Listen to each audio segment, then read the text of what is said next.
চাইছো কেন? কেন মা, এই মেয়ের প্রণাম তুমি নেবে না? ছি মা, নেব না কেন? তাছাড়া মেয়ে পেন নাম করলেই বা কি, আর না করলেই বা কি? মা সবসময় মেয়েকে পরাণ ভরে আশীর্বাদ করে।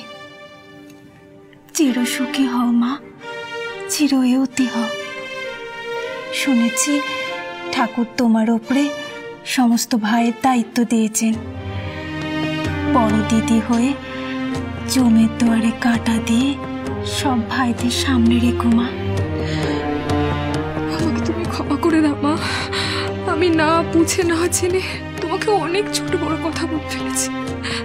আমার অপরাধের যে সীমা নেই। ও কথা বলেনি, ক্ষমা চাইছো কেন? মা মেয়ে হলো গিয়ে দুই সই, সইতে সইতে কথা কাটাকাটি মন কষাকষি হয়নি, তাই বলে কি সেই সব ধরে বসে থাকতে হয়? তোমার সামনে তো তোমার মা আছে, তাকেই শুধাও না কেন? ভাই, স্বর্ণ যদি নিজের অন্যায় বুঝে তোমার সামনে নত হয়, তোমার কাছে মাপ চায়, তবে তো ওরই মঙ্গল গো।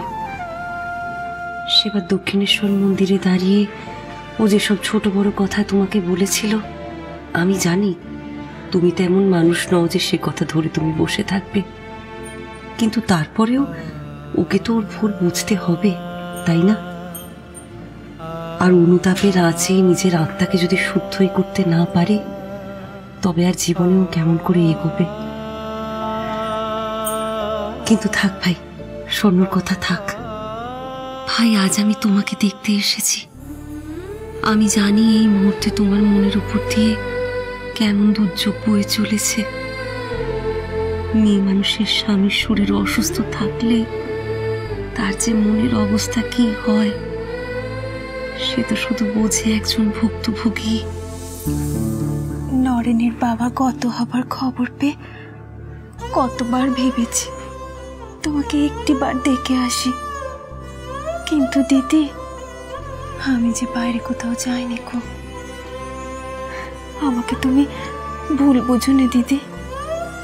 এ তুমি কি বলছো বোন? আমি বড় দিদি হয়ে আমার ছোট বোনকে কখনো ভুল বুঝতে পারি? আমি জানি তো সে আমি যেখানেই থাকি, যে অবস্থাতেই থাকি, তুমি আমার কথা সব সময় ভাবো। নরেনের জন্য উতলা হয়ে তুমি ছুটে এসো তো? আমি শুনেছি রাকালে বলছিল তোমার কানে নাকি কে খবর তুলেছে নরেন সন্ন্যাসী হয়েছে। আমার ছেলেদের দুদণ্ড বসে থাকার জো নেই গো, সারাক্ষণ ধোঁচাপ করছে। হয় ঠাকুরের শরীর নিয়ে ব্যস্ত, নয়তো নিজেরাই একতলার ঘরে বসে ধ্যান করছে। গেরুয়া সন্ন্যাস ওসব নিয়ে ওরা ভাববে কখন? সান্ত্বনা দিচ্ছ আমাকে? আমরা কে কাকে সান্ত্বনা দেব গো দিদি?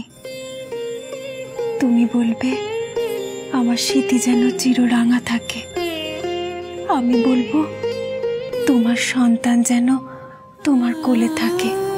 এই তো ভাব কি গা?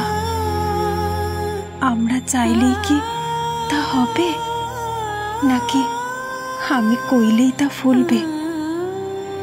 যা ঘটবার তা তো আগে থেকে ঠিক হয়ে আছে গো দিদি।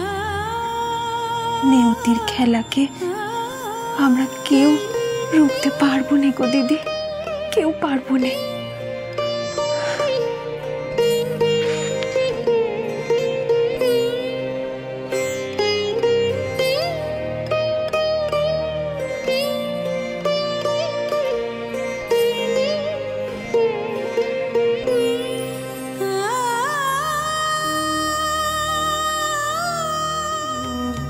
যুগনায়ক স্বামী বিবেকানন্দ, সোম থেকে শনি সন্ধ্যে ৭টায় আকাশ ৮-এ।